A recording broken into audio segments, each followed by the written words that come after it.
Hello दोस्तों, कैसे हो आप लोग। आशा करते हैं कि सभी लोग मस्त होंगे।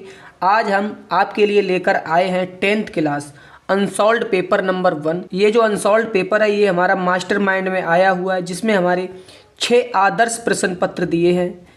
इन्हें हम एक एक करके अपने इस चैनल पर हल कराएंगे। अगर आपने अभी तक पूरी साल में कुछ भी नहीं पढ़ा है तो आप हमारे ये 18 से 20 लेक्चर ज़रूर देखें, जिससे आपको बोर्ड परीक्षा में बहुत ज़्यादा सवाल हल करने में आसानी होगी। चलिए चलते हैं अपने क्वेश्चन नंबर 1 पर। क्वेश्चन नंबर 1 हमारे पास है कि एक परिमेय संख्या और एक अपरिमेय संख्या का योग होगा। एक परिमेय संख्या और एक अपरिमेय संख्या का योग क्या होगा। तो चलिए हल करते हैं अपनी कॉपी पर। क्वेश्चन नंबर 1 हमारे पास है कि एक परिमेय संख्या और एक अपरिमेय संख्या का योग होगा। तो सबसे पहले लिखते हैं हम हल, देखते हैं क्या होगा। पहले हम लिखते हैं एक अपरिमेय संख्या। अपरिमेय संख्या हम कुछ भी मान लेते हैं, जैसे हमारे पास है 4, इसमें प्लस करते हैं एक अपरिमेय संख्या। अपरिमेय संख्या को हम कुछ भी मान लेते हैं, जैसे √4 + 4। ये हमारी परिमेय संख्या रही, ये हमारी रही अपरिमेय संख्या। जब हम इनको जोड़ेंगे 4 और 4 क्या हुआ हमारे पास 8 प्लस √ क्या है 4। जो हमारा फाइनल रिजल्ट आया ये क्या आया, ये आया एक अपरिमेय संख्या। क्या है हमारी ये अपरिमेय संख्या है।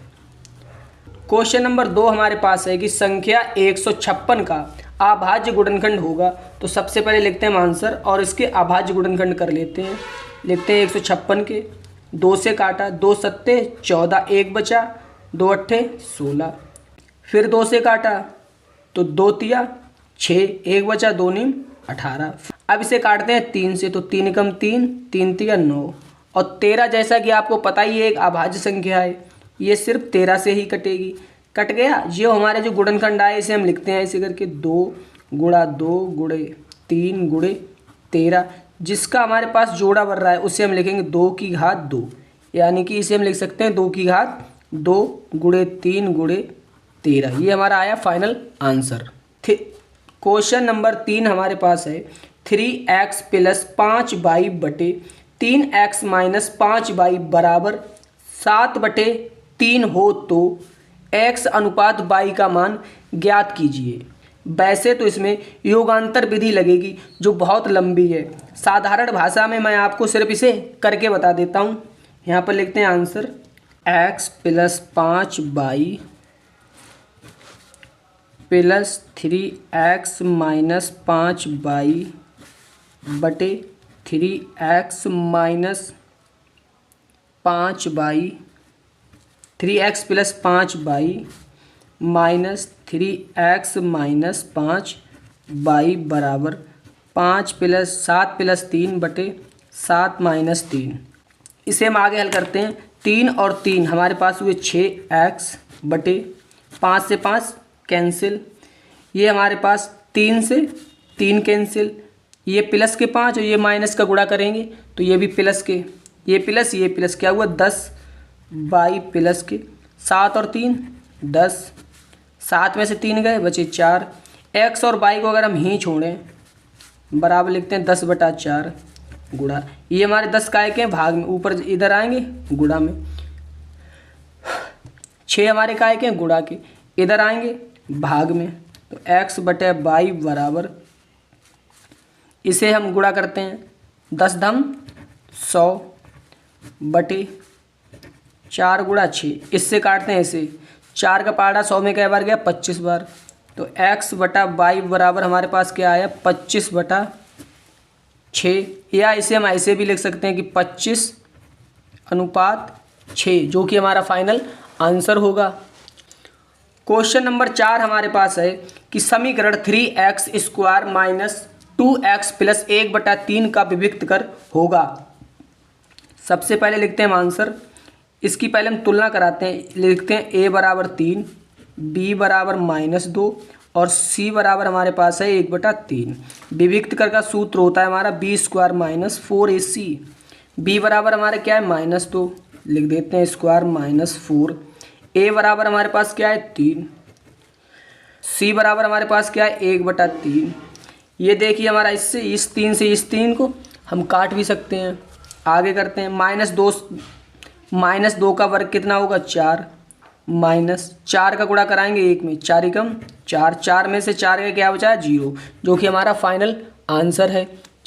चलिए लिखते हैं क्वेश्चन नंबर 5। क्वेश्चन नंबर 5 हमारे पास है कि इसका हमें समांतर माध्य ज्ञात करना है। क्या ज्ञात करना है? निम्नांकित सारणी का समांतर माध्य ज्ञात करना है। जो हमें सारणी क्या दी हुई है 2, 4, 6 कहाँ तक है 12 तक, और बारंबारता का मान हमें दिया है। सबसे पहले हम बारंबारता को हल करते हैं। लिखते हैं 4 और 2 6 और 7 13 और 3 16 और 4 20। तो हमारे पास FI बराबर क्या आया है 20। उसके बाद निकालते हैं हम XI। इन दोनों को जोड़ के उसमें 2 से भाग दिया जाता है। जैसे 2 और 4 कितने हुए 6, 6 को जब हम 2 से भाग देंगे कितना आएगा 3। इन दोनों को जोड़ेंगे 6 4 10, 10 में 2 का भाग देंगे बचेंगे 5, तो लिखते हैं 5। इसी तरह हमारे पास कितने कितने बढ़ रहे हैं 2 2, हमारे पास कितने कितने बढ़ रहे हैं 2 2। तो 3 में 2 जोड़ा 5, 5 में 2 जोड़ेंगे 7, 7 में 2 जोड़ेंगे 9, 9 में 2 जोड़ेंगे 11। आया आपको समझ में? अब इसका गुणा हम इसमें करके यहाँ पर लिख देते हैं 3 दूनी 6, 5 चौक 20, सत्तू सत्तू 49, 9 तियो 27 और 11 चौक 44। इसे हम जोड़ लेते हैं। ये हमारे पास क्या आएगा सिग्मा FI XI का मान। तो 6 और 9 15, 15 और 11 6 और 9 15, 15 और 7 22 और 4 क्या आया 26। हासिल लगा 2, 2 2 4 और 4 8, 8 2 10, 10 और 4 14। यहाँ पर लिखते हैं माध्य बराबर, समांतर माध्य का सूत्र होता है हमारा सिग्मा FI XI बटे सिग्मा FI। तो बराबर सिग्मा FI XI का मान क्या है 146 और सिग्मा FI का मान क्या है 20। तो इस जीरो से सबसे पहले हम भाग देते हैं। अगर हम जीरो को हटाएंगे कितना बचेगा 14.6 बटे 2। इस जीरो से हमने इसमें भाग दे दिया। अब 2 से काटते हैं, 2 सत्ते 14 और 2 तिया 6। आंसर हमारा कितना आया 7.3, जो कि हमारा फाइनल आंसर है। क्वेश्चन नंबर 6 हमारे पास है कि बिंदुओं 2,3 और 4,1 के बीच की दूरी ज्ञात कीजिए। इन दोनों के बीच के में क्या करना है दूरी ज्ञात। तो सबसे पहले लिखते हैं हम आंसर लिखते हैं 2,3 और 4,1। इसे मानते हैं x1 y1 x2 y2। फिर लिखते हैं इसका सूत्र x1 माइनस x2 का whole square plus y1 minus y2 का होल स्क्वायर। ये होता है हमारा दूरी का सूत्र, दूरी बराबर। इतना आया आपको समझ में? उसके बाद लिखते हैं x1 का मान हमारा क्या है 2 माइनस x2 बराबर है 4, इन दोनों का होल स्क्वायर प्लस y1 का मान क्या है 3 माइनस y2 बराबर है 1, तो इसका स्क्वायर। 2 में से 4 गया बचे -2 का स्क्वायर प्लस 3 में से 1 गया बचा 2, 2 का स्क्वायर। 2 का वर्ग करेंगे कितना आएगा 4 प्लस इस 2 का वर्ग करेंगे इसका भी 4 आएगा। याद रखिए माइनस का वर्ग करते हैं उसका आंसर प्लस में ही आता है। आगे करते हैं 4 और 4 8, अंडर रूट के अंदर हमारा कितना आया 8। चाहें तो हम इसके फैक्टर भी कर सकते हैं कि 2 बचा 4 फिर 2 से काटेंगे बचा 2 फिर 2 से काटेंगे बचा 1। जिसका जोड़ा बन जाता है उसे कहाँ लिखते हैं बाहर, और जिसका जोड़ा नहीं बना उसे अंदर। तो इसका आंसर क्या आएगा 2√2 वर्ग इकाई, वर्ग इकाई। आशा करते हैं आपको ये प्रश्न समझ में आया होगा।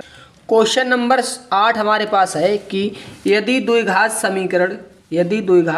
समीकरण 3x क्या है हमारे पास, लिखते हैं answer 3x² minus 12x plus m बराबर 0 है, बराबर 0 के मूल बराबर हैं, तो m बराबर क्या होगा, m बराबर क्या होगा। तो यहाँ पर हम तुलना करते हैं a बराबर 3, b बराबर -12 और c बराबर हमारे पास है m।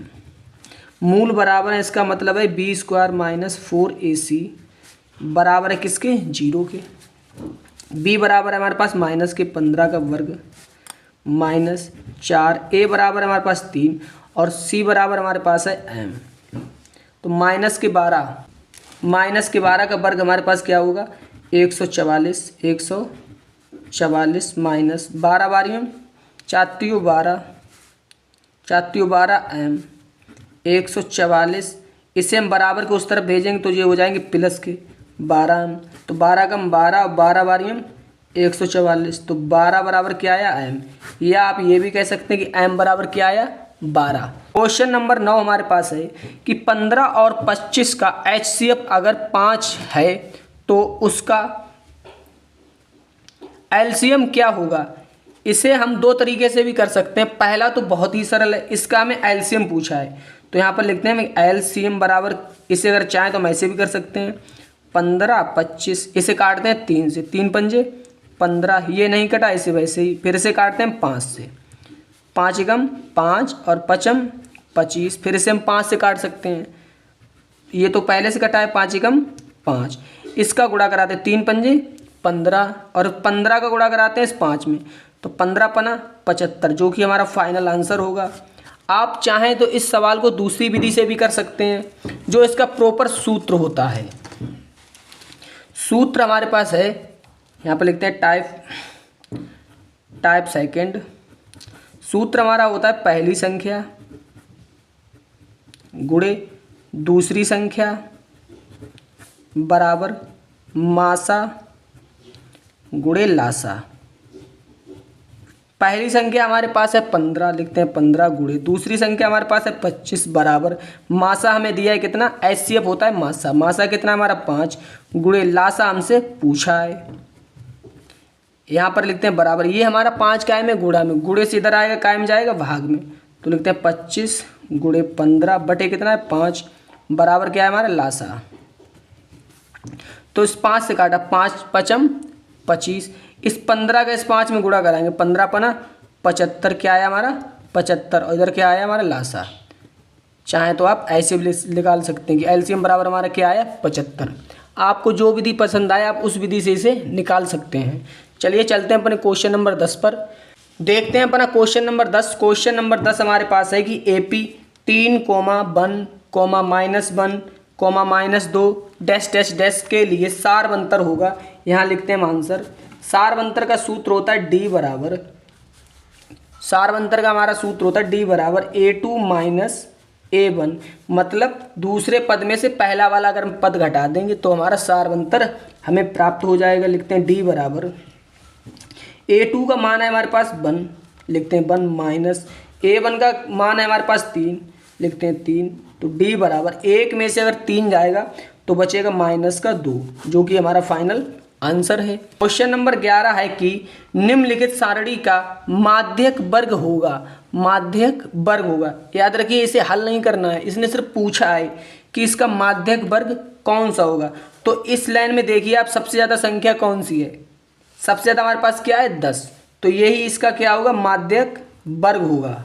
ये इसका कौन सा होगा, इसका ये वर्ग होगा। वर्ग क्या है इसका 15 से 20, ये इसका वर्ग होगा। तो हमारे पास आंसर 11वें का क्या है 15 से 20। चलिए चलते हैं अपने क्वेश्चन नंबर 12 पे, देखते हैं क्वेश्चन नंबर 12 हमारे पास क्या है। 10A किसका मान होता है 45 का, तो A बराबर हमें क्या मिला 45। जहाँ जहाँ हमें A दिख रहा है वहाँ वहाँ पर हम 45 रख देंगे। लिखते हैं 2 sin A का मान क्या है 45 इंटू कह दो या गुणा cos 45, लिखते हैं 2 गुणे साइन 45 का मान हमारा क्या होता है 1/√2 गुणे cos 45 का हमारा मान क्या होता है, cos 45 का हमारा मान सेम होता है 1√2 बराबर, इसका गुणा हम कराते हैं इसमें 2 कम 2 और फिर इसका गुणा करा देते हैं इसमें, सबका फाइनल आंसर क्या होगा 2। इसके नीचे माना हमने 1, इस रूट का गुणा जब रूट से कराएंगे तो रूट से रूट कैंसिल हो जाता है, जो संख्या रह जाती है वो ही बचती है, तो यानी कि 2। इस 2 से ये 2 को हम काट दें तो बराबर हमारे पास क्या आया 1। तो कहने का मतलब क्या है कि 2 sin A into cos A का मान क्या होगा 1 होगा, अगर थीटा हमारा 45 डिग्री हो तब। आशा करते हैं ये क्वेश्चन आपको बहुत ही आसानी से समझ में आया होगा। चलिए चलते हैं अपने क्वेश्चन नंबर 13 पर। क्वेश्चन नंबर 13 है कि एक वृत्त के केंद्र से 25 सेंटीमीटर दूर स्थित बिंदु Q से वृत्त की स्पर्श रेखा की लंबाई 24 सेंटीमीटर है, तो वृत्त की त्रिज्या क्या होगी। तो सबसे पहले हम एक वृत्त बनाते हैं, हम एक सबसे पहले हमने एक ऐसे वृत्त बनाया। इसके क्वेश्चन कह रहा है कि एक वृत्त के केंद्र से, यानी कि वृत्त के केंद्र से 25 सेंटीमीटर दूर, 25 सेंटीमीटर दूर स्थित बिंदु Q, ये हमारा है Q, से वृत्त की स्पर्श रेखा, यानी कि एक वृत्त को स्पर्श करती हुई रेखा, ये स्पर्श रेखा की लंबाई 24 सेंटीमीटर, इसकी कितनी है 24 सेंटीमीटर है। तो वृत्त की त्रिज्या क्या होगी, यानी कि ये हमसे पूछा है कि वृत्त की त्रिज्या क्या होगी। इसे हम लिख लेते हैं, ये हमारा Q, इसे कुछ भी लिख लेते हैं, लिखते हैं O और T। याद रखिए ये हमारा क्या बना, ये बना हमारा समकोण। T हमारे पास क्या है, T हमारे पास है समकोण। जैसा कि आपको पता है कि आपके पास समकोण त्रिभुज है, आपके पास दो भुजाएं दी हुई हैं, तो आप इसमें क्या लगाओगे, आप लगाओगे पाइथागोरस। यहाँ पर लिखते हैं हम कि कोण OTQ हमारे पास क्या है, समकोण है। उसके बाद लिखते हैं हम तब PT से, PT मतलब पाइथागोरस थ्योरम से, तो लिखते हैं हम यहाँ पर सबसे बड़ी भुजा को OQ का स्क्वायर बराबर QT का स्क्वायर प्लस OT का स्क्वायर, ये हमारी पाइथागोरस थ्योरम होती है। तो लिखते हैं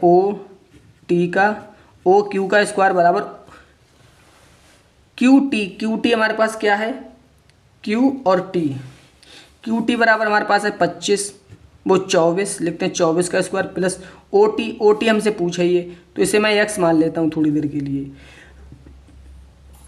और OQ हमारे पास कितना है 25, तो 25 का स्क्वायर होता है 625। माफ़ कीजिए मैंने यहाँ पर लिखा नहीं, लिख भी देता हूँ 25 स्क्वायर, ये होता है हमारा 625। 24 का वर्ग हमारा होता है 576, कितना 576 प्लस x स्क्वायर, ये हमारा प्लस का इधर आएगा माइनस का, 625 माइनस 576 बराबर x स्क्वायर। इसमें से इसे घटाएंगे, बचेगा हमारे पास 49, x स्क्वायर क्या है हमारा x स्क्वायर। इसके ऊपर अगर मैं अंडर रूट लगा दूं, ये हमारा x बचा, ये अब काय का वर्ग है, ये है 7 का वर्ग। x बराबर क्या आंसर आया हमारा 7। चाहे तो आप इसके फैक्टर भी कर सकते हैं। आशा करते हैं ये भी क्वेश्चन आपको बहुत आसानी से समझ में आया होगा। चलिए चलते हैं अपने क्वेश्चन नंबर 14 पर। क्वेश्चन नंबर 14 हमारे पास है कि एक मीनार की ऊंचाई 20 मीटर है, जमीन पर बनने वाली इसकी छाया की लंबाई 20√3 मीटर है, तो सूर्य का उन्नयन कोण ज्ञात कीजिए। तो लिखा हमने यहाँ पर हल, लिखते हैं ये हमने बनाई एक मीनार, मीनार की ऊंचाई कितनी है हमारी 20 मीटर, इसकी छाया की लंबाई कितनी है हमारे पास 20√3 मीटर, 20√3 मीटर। तो हमसे इसने क्या पूछा है, हमसे इसने सूर्य का उन्नयन कोण पूछा है। क्या, सूर्य का ये उन्नयन कोण पूछा है, ये थीटा का मान हमसे पूछा है। तो हम लिखते हैं A, B और C। क्या लिखा हमने A, B, C। तो सबसे पहले हम देखते हैं कि आधार और लंब हमारा किस में होता है। अगर आपको नहीं पता है कि ये कैसे देखा जाता है, तो यहाँ पर हम लिखते हैं लाल LAL बटे कक्का। हमें क्या चाहिए, आधार और लंब। आधार और लंब हमारा काय में इसमें है, लंब बटे आधार। ये होता है हमारा पहला साइन, दूसरा कॉस और तीसरा होता है टेन। नीचे वाले ठीक इसी के उल्टे। तो यहाँ पर हम लिखते हैं हमारा काय में टेन में, तो लिखते हैं TAN टेन थीटा बराबर, टेन थीटा बराबर क्या हमारा लंब बटे आधार। लंब है हमारे पास AB बटे आधार है हमारे पास BC। लिखते हैं हम TAN टेन थीटा बराबर आधार AB बराबर हमारे पास है 20 मीटर बटे BC BC हमारे पास है 20√3, 20 से 20 कैंसिल, बचा हमारे पास TAN टेन, बचा हमारे पास टेन थीटा, ऊपर हमारा बचा 1, नीचे बचा √3। लिखते हैं टेन थीटा बराबर, ये हमारा किसका मान है, टेन 30 का। इसकी जब हम तुलना करें तो 10 से 10 कैंसिल, याद रखिए काटा नहीं जाता है, सिर्फ 10 से 10 कैंसिल। तो थीटा बराबर बचा हमारे पास 30 डिग्री। इसका आंसर क्या होगा, थीटा बराबर 30 डिग्री। क्वेश्चन नंबर 15 हमारे पास है कि 14 सेंटीमीटर त्रिज्या के एक वृत्त का एक चाप उसके केंद्र पर 30 डिग्री का कोण बनाता है तो संगत त्रिज्यखंड का क्षेत्रफल क्या होगा। तो सबसे पहले हमने लिखा कि r बराबर हमें क्या दिया है 14 सेंटीमीटर, r मतलब त्रिज्या, थीटा बराबर हमें दिया है 30 डिग्री। तब हमारे पास सूत्र होता है त्रिज्यखंड का क्षेत्रफल बराबर थीटा बटे 360 pi r square, pi r square. तो लिखते हैं थीटा बराबर हमारे पास कितना है 30, लिखा हमने 30 बटे नीचे कितना है हमारे पास 360 गुणे पाई का मान होता है हमारा 22/7। आर बराबर हमारे पास है 14, तो 14 इंटू 14। हमारे पास याद रखिए ये स्क्वायर है, इसे हम 14 गुणे 14 भी लिख सकते हैं। उसके बाद हम काटते हैं, देखते हैं इसमें कुछ कट रहा है। तो 7 एकम 7 और 7 दूनी 14, ये 0 से ये 0 कैंसिल। अब देखिए 3 कम 3, 3 कम 3 और 3 दूनी 6। हमने जब काटा हमारे पास नीचे कितना बचा 12 बचा। इसे हम चाहें तो फिर 2 से काट सकते हैं, 2 कम 2 और 2 छंग 12। इसे फिर हम 2 से काट देते हैं, 2 तिया 6 और ये काटा हमने कितना आया 11। तो हमारे पास फाइनल देखते हैं बचा क्या क्या है। बचा है हमारे पास 11 गुणे और बचा हमारे पास 14 और बटे में हमारे पास बचा केवल 3, कितना 3। इसे हम आगे हल करते हैं, इस 11 का गुणा करते हैं 14 में। मैं आपको करके भी दिखा देता हूँ। 11 इंटू 14, 14 कम 14 की 4 हाथ से लेकर 14 कम 14 एक 15, कितना आया हमारा 154 और बटे में हमारे पास क्या है 3, लिखते हैं 3। याद रखिए हमसे पूछा था क्षेत्रफल, तो इसके पीछे हम लिख देते हैं सेंटीमीटर स्क्वायर, क्या सेंटीमीटर स्क्वायर। क्वेश्चन नंबर 16 है कि जोकर की जो टोपी होती है उसका आकार होता है। तो जोकर की जो टोपी होती है वो देखने में कैसी होती है, देखने में हमारी ऐसी होती है, कैसी ऐसी। या आपने कभी किसी के बर्थडे में गए हो तो बर्थडे में जिसका बर्थडे होता है वो ऐसी टोपी पहनता है और सेम ऐसी टोपी पहनता है जोकर। तो ये कैसे आकार की है, ये है हमारी शंकु आकार की, कैसी शंकु आकार की है। क्वेश्चन नंबर 17 हमारे पास है कि कल्पित माध्य विधि और पग विचलन विधि का सरलीकृत रूप है। तो इसका सरलीकृत रूप हमारे पास क्या है कि प्रत्यक्ष विधि, क्या प्रत्यक्ष विधि, प्रत्यक्ष विधि का ये सरलीकरण रूप होता है हमारा। ये हमारा आया फाइनल आंसर। चलिए चलते हैं अपने क्वेश्चन नंबर 18 पर, देखते हैं कि आज का हमारा क्वेश्चन नंबर 18 क्या है। क्वेश्चन नंबर 18 हमारे पास है कि यदि कुछ प्रेक्षणों का माध्य 15 है तथा माध्य का जो है वो 24 है तो बहुलक ज्ञात कीजिए। याद रखिए ये क्वेश्चन आपकी किताब में नहीं है, परंतु जब भी आपके लिए ऐसा प्रश्न आए तो इसका एक सूत्र होता है कि बहुलक बराबर 3 गुणे माध्यिक, 3 गुणे माध्यिका, 3 गुणे माध्यिका माइनस 2 गुणे माध्य, 2 गुणे माध्य। तो 3 गुणे माध्यिका हमारी कितनी दी है, माध्यिका दी है हमें 24, लिखते हैं 24 माइनस 2, माध्य कितना है हमारे पास, माध्य हमारे पास 15। आगे 24 दिया कितना होता है हमारा 72 माइनस 15 दूनी 30, 72 में से 30 गए कितने बचे 42, जो कि हमारा राइट आंसर है। तो बहुलक बराबर हमारे पास क्या आया 42, क्या आया हमारा 42। चलिए चलते हैं इसी क्रम में आगे क्वेश्चन नंबर 19 पर।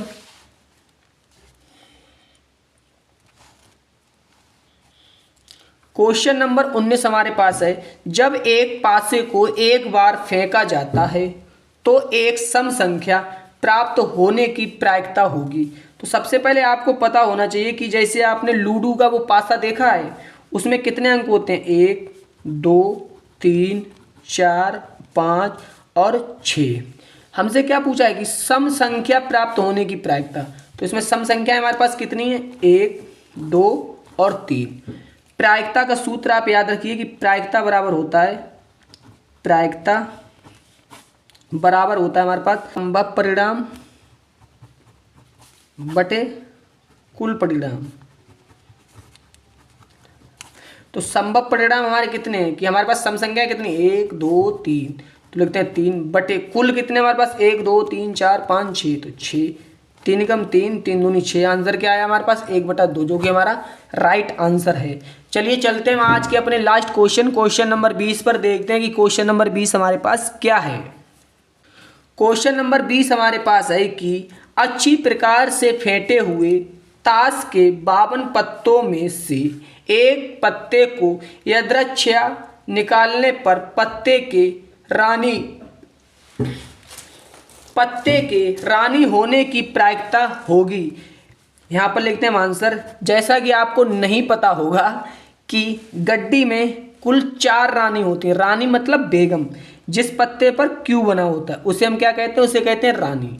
तो हमारे पास कुल 4 रानियां होती हैं, 2 हमारी ब्लैक कलर में, 2 रेड कलर में। तो हमारे पास संभावित परिणाम कितने हैं, संभव परिणाम हमारे पास हैं 4, और पत्ते कुल कितने हमारे पास हैं 52। कितने हैं 52।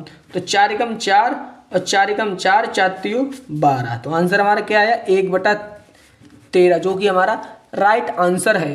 आशा करते हैं कि आज के सारे क्वेश्चन आपको बहुत पसंद आए होंगे। अगर आपको हमारे ये क्वेश्चन पसंद आए हों तो इस वीडियो को लाइक करें और हमारे चैनल को सब्सक्राइब करना ना भूलें।